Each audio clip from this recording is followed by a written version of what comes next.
Well, given my own background in healthcare, I would like to see, more issues about health systems, sustainable communities and development discussed. I think you're picking the right points at the moment, which are what's big on the world stage. I'd like to see more of voices that are overlooked, so voices from the diverse communities in Australia as well as more young voices. So maybe having a Pacific Island representative at these sort of things would be a useful thing, especially when we're so close we are the Pacific family and we are members of this region as well. Today's discussions have planted so many interesting seeds that I think the foreign policy community in Australia can build on, especially from a multidisciplinary perspective.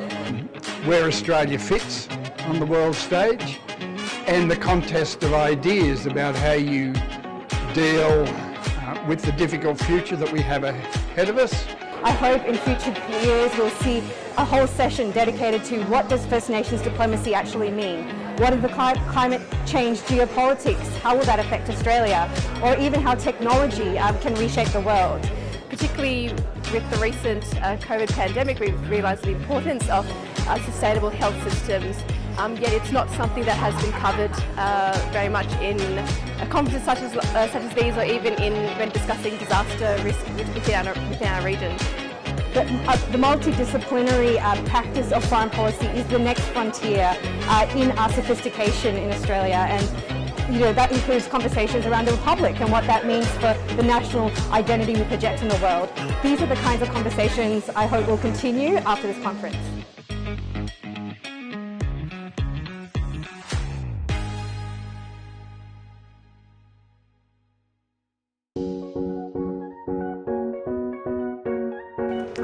What stands out for me at the conference is the quality of the speakers as well as the attendees.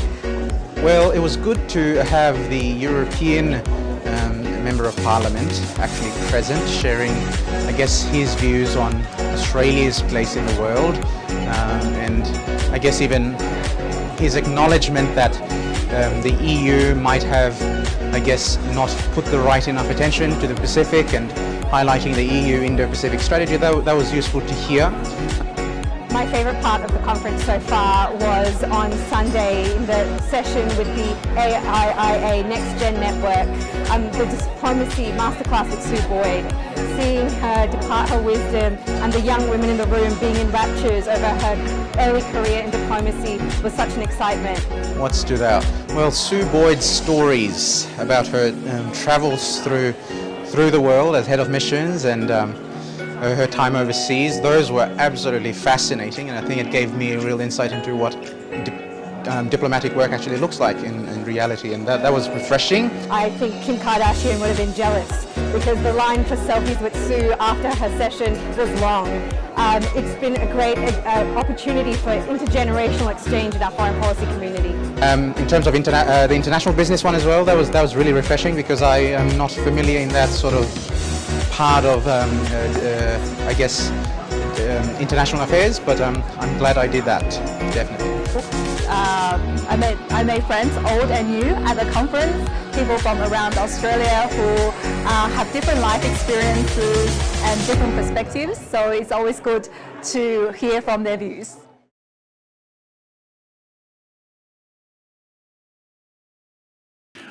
Welcome back after 3 years. Fascinating day, disruptive and dangerous days. Who are you going to call?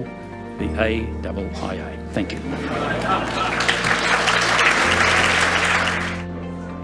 I think the Institute has a critical role to play in creating that space that allows people, professionals, people that are proficient in international affairs to actually engage with each other in an environment which isn't being driven by the immediate priority of the day.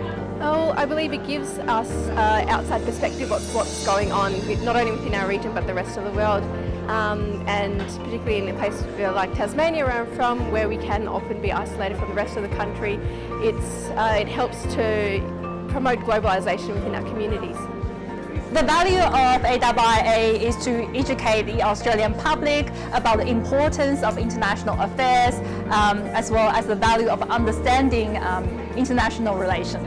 Well, what makes the AIIA so unique is that it's a member-based organisation, and the ability for the AIIA to create connections across not just generations but also the country. I'm from WA in Perth, and having the opportunity to come here and meet other people in the foreign policy community is invaluable.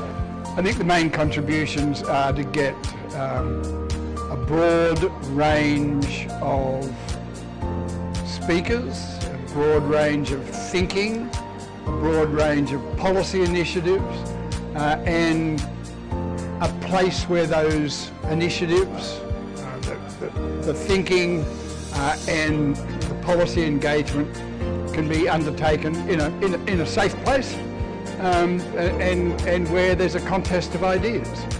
Everybody's got day jobs, but the Institute gives us an occasion to get together and to have these conversations in an unpressured way.